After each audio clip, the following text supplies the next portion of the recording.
It's my pleasure to introduce Carl Nant, the Managing Director at the Champaign-Urbana Mass Transit District, who will introduce Representative Rodney Davis from Illinois. Come on out. Good to see you, Carl.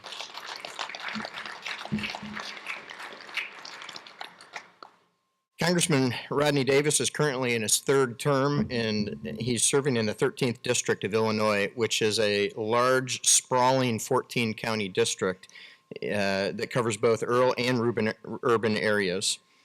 Representative Davis serves on the House Transportation and Infrastructure Committee, the House Agriculture Committee, and the Committee on House Administration. In September of 2017, the congressman helped launch the Republican Main Street Caucus, a group of more than 70 members of Congress committed to conservative and pragmatic governing. Perhaps most importantly is Congressman Davis's established reputation as an effective lawmaker who is able to work with his colleagues on both sides of the aisle. As proof of that, if you haven't seen the Congressional singing and dancing duo starring Davis and Blumenauer, you really haven't seen bipartisan work. It's a sight to behold. Serving on both the T&I Committee and Ag Committee has allowed Davis to be a leader on issues essential to commerce in Illinois and the nation. He is a member of the House Bus Caucus and a supporter of the economic development that public transit fosters. Congressman Davis.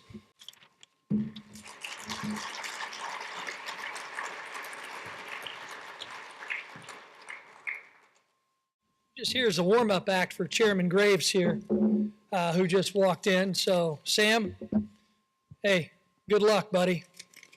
Any Missouri folks here? All right, all right. I got to see, obviously, Carl from Champaign-Urbana, Andrew Johnson, who's with Carl at Champaign-Urbana Mass Transit. And I know Frank Squires is here from Springfield, Illinois.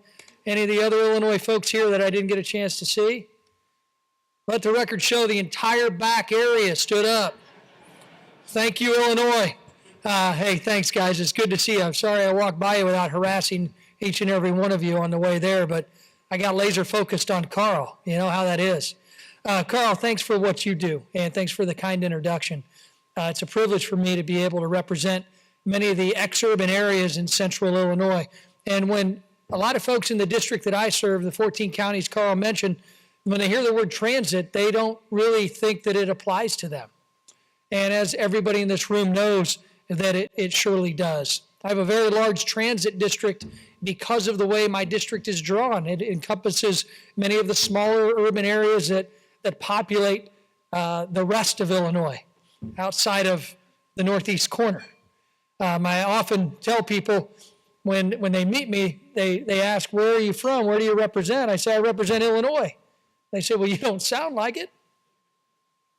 I said, well, I'm from the good part. Mass transit and transit is a big deal to my constituents. It's a big deal to my district. Hundreds of thousands of riders in each community every single year utilize the facilities that are offered in and around the University of Illinois, in and around Illinois State University, where my daughter and my money go, in and around Southern Illinois University at Edwardsville, University of Illinois at Springfield. Communities that I share with other members of Congress, but we also share in the desire to ensure that transit funding and transit issues remain a bipartisan effort. That's something we're going to continue to work on. I know Chairman Graves is here and was very instrumental in helping to pass the FAST Act, which gave us 5 years of funding certainty. And as we begin the next reauthorization, Chairman Graves already started the process on how do we look ahead at funding transit? How do we look ahead at, frankly, funding infrastructure investment, highways, roads, repairs? How many of you in this room drive a fully electric vehicle? We got one freeloader, two freeloaders? Is that it? Anybody else got the courage? Let the record show nobody in the Illinois table raise their hand. But you know what? 3 freeloaders. I want all of you to pay your fair share.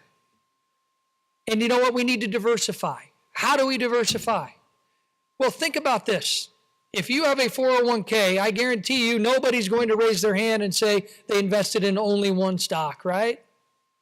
Why in the world do we invest the infrastructure improvements in this country that are so essential to your districts being able to not only have the routes to pick up your riders, but also make sure that your maintenance costs aren't nearly as high from the potholes that seem to exist in many of the areas in my district? How are we going to fund those improvements? How are we going to look ahead at more infrastructure improvements, more investment in transit, if we don't look ahead at the way that we fund our infrastructure investments at the federal level? Right now, we invest all of our 401k and infrastructure funding in one funding source, gas and diesel taxes. Who in this room thinks that 5 years from now, if I ask that same question, who drives a fully electric vehicle, that only 3 people are going to raise their hand? No one. So now is the time when we're debating infrastructure investments beyond our highway trust fund, beyond our normal investments in transit, when we're talking about another booster shot in infrastructure. Now's the time to diversify our funding sources. Now's the time to create a 401k to allow for our fully electric folks to begin to pay into the system. What that looks like, I don't know.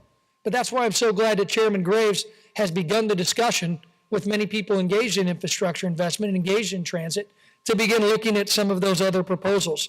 And I will tell you that as somebody who was just out in California a few weeks ago, got to tour the Tesla factory where they're still not able to keep up with demand. And I got to ride in the Tesla semi truck. Imagine when electric technology infiltrates our fleets, and imagine what that's going to do to the funding sources that currently fund our highway programs. Now's the time to start talking about ensuring that we have the long-term consistency without as much volatility so that we can better invest in infrastructure and transit improvements in the future. I remember my colleague Janice Hahn, who used to serve with me on our Transportation Infrastructure Committee. And Janice would talk about wanting to pay her fair share because of the Nissan Leaf that she drove in her district in Los Angeles, and that she never paid into the Highway Trust Fund, but she really wanted to. So after hearing that debate and representing a district like mine with 14 counties, I decided to make a trade with Janice. Janice, I will rent a vehicle that's exactly like yours for a day if you rent a vehicle that is exactly like mine, a Ford F-150 Crew Cab. And then what we wanted to do was document our differences, because the transportation and transit needs in Los Angeles, California are much different than the transit and infrastructure needs and transportation needs in central and southwestern Illinois. I was first to rent the Nissan Leaf. Actually liked the car. Went to the dealership in Champaign-Urbana. My good buddy, Charlie Chaplin, had a Nissan Leaf ready for me. I signed the paperwork and all the different disclaimers that I'm not going to sue him. And I rented that Nissan Leaf. And I drove it around Champaign-Urbana all day, just like many of the buses do. And you know what my main problem was? I couldn't get home. It wouldn't go long enough with a charge, and I had no idea where the charging station was going to be between Champaign-Urbana and Taylorville, Illinois. But you know what we did? We documented that. That's a problem. That's why people in my district can't buy Nissan Leafs. We can't get from point A to point B unless you don't plan on leaving certain communities. But as I went to that Tesla factory, you realize that the length of battery supply is much more than it was even a few years ago. And they're going to be more ubiquitous on our roadways. Janice's problem was much different. She couldn't park in Los Angeles. And I remind her now that she's back in LA and she can do something about this.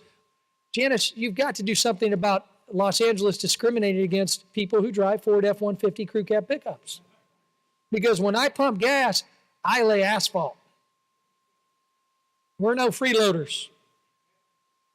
So as we move ahead into this debate, we need your help. For a better debate on transit, we need a long-term debate on infrastructure funding.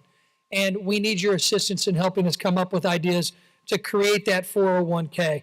And I really want to say it's great to be a big supporter of the STIC program. It's great to have so many transit districts in my part of Illinois that perform so well, be it Champaign, Urbana, Bloomington, Normal, Springfield, Decatur, the Metro East area. These are districts I worked with in my previous job, and they're districts that I'm proud to, as a member of the T&I committee, be able to work with in the future. We want to continue also to give you opportunities to have access to other sources of funding. You're going to hear a lot come out of this White House and out of Washington on the need to have an extra booster shot of infrastructure investment. And I know Sam will probably get into that more, so I won't belabor the issue. But what I can tell you is I've been in the room with many people in the White House, including the president and the vice president, talking about other issues, and the president brings up, when are we going to get to infrastructure? That's a good place to be, whether you agree or disagree with what happens in Washington. And when you see a proposal roll out, and that proposal may have details you don't like in it, let's use some comparison with history. When the administration proposes investing $200 billion over 10 years in extra funding beyond our normal highway trust fund and other sources, that's 4 times the amount that the stimulus bill invested over 3 years and had to borrow $1 trillion. Remember, the economic stimulus bill that was passed a few short years ago that many of you may have been blessed to take advantage of invested $49 to $50 billion over 3 years. So instead of wondering what the final proposal may or may not look like before a bill's even been introduced, help us understand how to make an extra proposal work better for you, rather than saying this isn't going to work. Because if we get to that debate, you know what we get for extra infrastructure investment, including transit?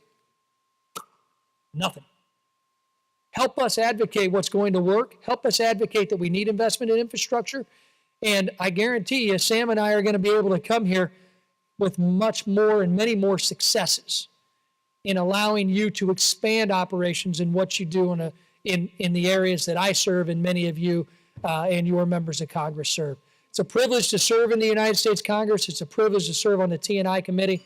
And it's a privilege to be able to come here and address you this morning. And I hope you guys get a lot more caffeine like I have.